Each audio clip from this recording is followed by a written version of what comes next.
Ukanti ke ngoku make sijonge phaya kwezolonwabo nenkcubeko kambe ke apha ndiza kuncokola ke nenzwakazi eyimvumi kodwa ingeyiyo yasebhelema kambe ke sifuna ukuqonda ke into yoba uvelaphi uzalwaphi njalo njalo kusange igama lakhe Sange masikwamkele. Ndiyabulela tata. Khawusichazele ke imvelaphi yakho unguSange. Okay, mna ke ndisuka i-background yam iseCofimvaba eQamata eMthonjeni kodwa ke ndikhulele eWorcester eZwele Themba ngoku ndihlala ekhaya elitsha eMakhaza. Unguneliswa igama lakho uSange udibene naye phi?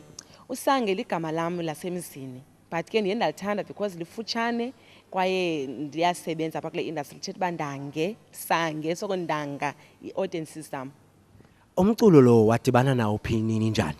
Ndingathi umculo ndizelwe nawo kodwa ke ukuqala sakwam ucula ndiqale at the age of 6 ndicula kwi-choirs nasecaweni nasesikolweni. Ngoku unecwecwe elile lakho phambi koba ube necwecwe usebenze nobani ukuze ufikelele kule ndawo kuyo?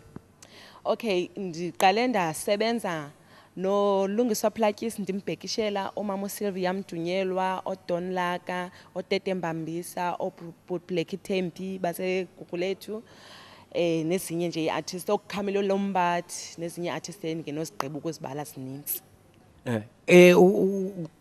Kulo msebenzi owenzayo khona indawo kohamba kuzo mhlawumbi nakumazwe abangaphesheya njalo njalo?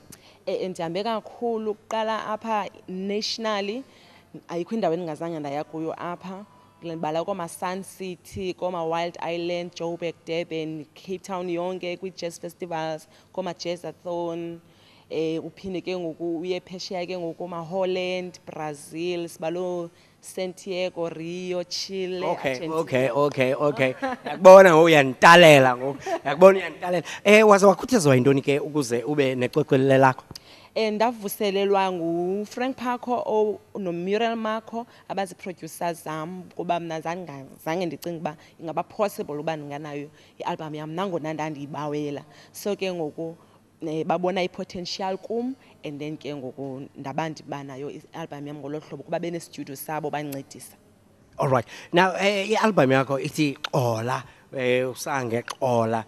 Kutheni ubani lothi makaxola? Uxola ingoma endayiphuphayo ndisemncinci.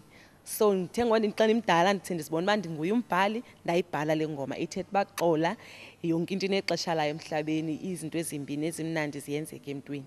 Alright. Sange masibulele kakhulu ngexesha lakho. Ndiyabulela kakhulu bhuti. Kudla ngothiwa ke ukuba ufuna impumelelo zayiyamanise nabantu abanempumelelo ugudla amagxalaba kunye nabo. Nam ke xa lenzwakazi ndihlele xa kwayo seyisuka kulamazwe angaphesheya kubona waziyo ngokugudla amagxalaba hleze nam ndingaya phesheya kodwa ke i-album yakhe ikhona nceda ke umxhase uSange uyawufumana sibayibhaliwe Sange title track nguXola. Rhabula ungafenci ubuyathanda.